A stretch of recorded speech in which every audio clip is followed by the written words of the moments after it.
مشتاق رہتا تھا، مجھے شوق تھا کہ موقع ملے تو کعبے کا طواف کروں۔ اب اللہ نے مجھے وہ مرتبے عطا کر دیے ہیں کہ کعبہ خود آ کر کے میرا طواف کرتا ہے۔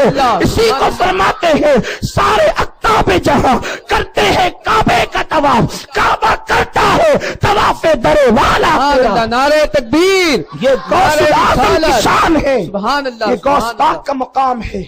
آپ نے سنا، بار بار سنا، جو ڈوبی تھی کشتی وہ دم میں۔ کیا ہے یہ؟ دیکھو اللہ اپنے ولیوں کو یہ طاقت دیتا ہے، وہ کم باذن اللہ کہیں تو مردے زندہ ہو جائیں، یہ طاقت ہے۔ سلطان صلاح الدین ایوبی پہ دنیا ناز کرتی، یہ غوث پاک کے مریدین میں سلطان صلاح الدین ایوبی، یہ پیری مریدی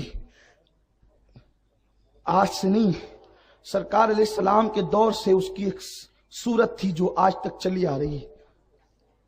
سلطان صلاح الدین ایوبی کا جو خاندان تھا، بعض لوگوں نے لکھا ہے کہ وہ کرد تھے، کرد، اور یہ جو کرد خاندان تھا آج بھی یہ عراق کی سرزمین پہ موجود ہے۔ کردوں کی ایک بستی ہے، ان کے جو والد اور ان کے دادا وغیرہ تھے تو انہیں غوث پاک کا دامن ملا تھا۔ ان کے خاندان کے بزرگوں میں سے ایک صاحب حضور غوث پاک کے ہاتھ میں کلمہ پڑھ کے مسلمان ہوئے تھے۔ اس وقت تو سلطان صلاح الدین ایوبی کا بچپنا تھا۔ بات یہ ہوئی تھی، توجہ فرمائیں، دین کی خدمت کیسے ہوتی ہے، دین کی تبلیغ کیسے ہوتی ہے۔ ایک عیسائی عالم سرکار غوث الاعظم دستگیر کی بارگاہ میں آیا اور آ کر کے کہتا ہے عبد القادر صاحب، میں جو ہے ایک حدیث کو بار بار سنتا رہتا ہوں اور مجھے وہ حدیث پر کلام ہے۔ میرے غوث نے کہا کیا؟ کہا کہ آپ کے رسول نے فرمایا علماء امتی کانبیاء بنی اسرائیل، علماء امتی کانبیاء بنی اسرائیل، میری امت کے علماء ربانی جین بنی اسرائیل کے انبیاء کی طرح ہیں۔ علماء،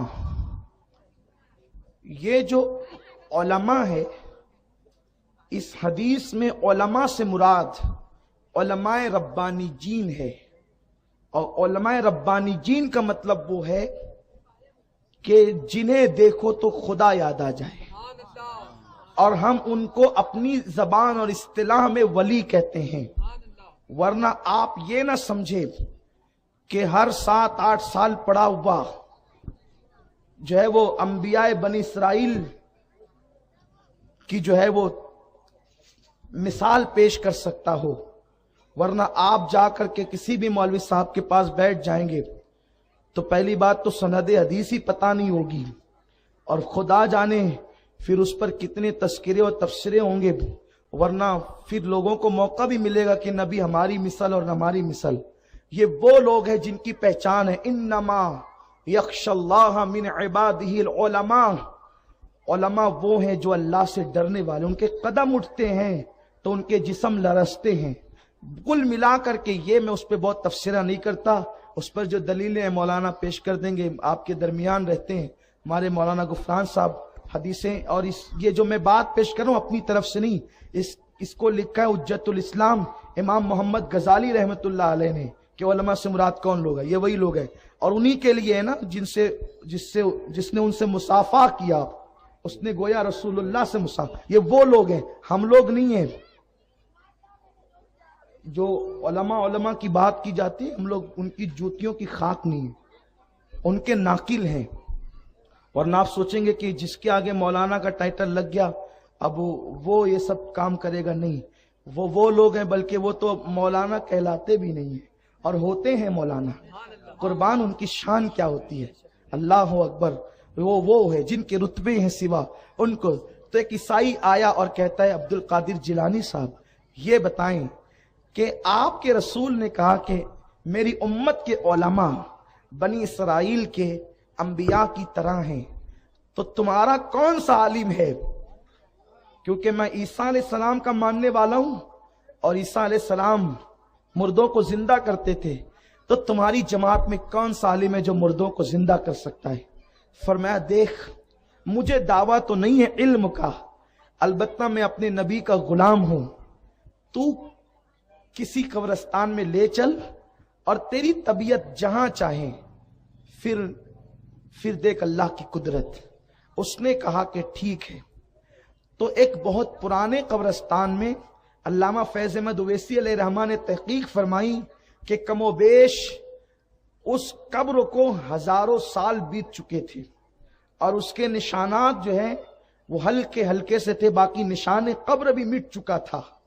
وہاں پر لے کر کے کھڑا ہوا، اور جب لے کر کے وہاں وہ کھڑا ہوا، کہا کہ یہ قبر لگتی ہے؟ ہاں لگتی ہے، اس کا مردہ آپ زندہ کریں۔ غوث پاک نے فرمایا عیسیٰ علیہ السلام کیا کہہ کے مردہ زندہ کرتے تھے؟ تجھے کچھ علم تو ہے؟ اس نے کہا ہمارے عیسیٰ کہتے تھے قم باذن اللہ، قم کھڑا ہو جا، باذن اللہ اللہ کے حکم سے۔ غوث پاک نے فرمایا قم باذن اللہ، اتنا کہنا تھا، وہ مردہ نکل گیا۔ کہتے ہیں کہ وہ مردہ جب نکلا کھڑا ہو کے کہتا ہے کیا قیامت آ گئی؟ قیامت کا نہیں، قیامت نہیں آئی ہے، البتہ جو ہے بس ایک معاملے کے لیے تمہیں بلایا گیا ہے۔ پھر اس کے بعد اس سے پوچھا کہ اندر بھیج دیں؟ دیکھو بلانا تو ٹھیک ہے، لیکن یہ میرے غوث کی شان ہے، کم کہہ کر بلاتے بھی ہیں اور پھر اس کے بعد تم کہہ کر بھیج بھی دیتے ہیں، یہ میرے غوث کی شان ہے۔ بھیج دیا تو اس مجلس میں اس منظر کو دیکھ کر 500 لوگ مسلمان ہوئے تھے عیسائیوں میں سے، اور کرد لوگ بھی مسلمان ہوئے تھے، انہی میں صلاح الدین کے خاندان کے جو ہے وہ اجداد بھی تھے۔ اب اسی خاندان نے غوث پاک کے ہاتھ پر بیعت کی، اور اسی خاندان کے اندر صلاح الدین پیدا ہوئے، اور بچپنے میں میرے غوث نے ان کے سر پہ ہاتھ رکھ کر کے دعا دی تھی۔ اس طریقے سے فرمایا تھا کہ اس بچے کا نام قیامت تک روشن اور زندہ رہے گا۔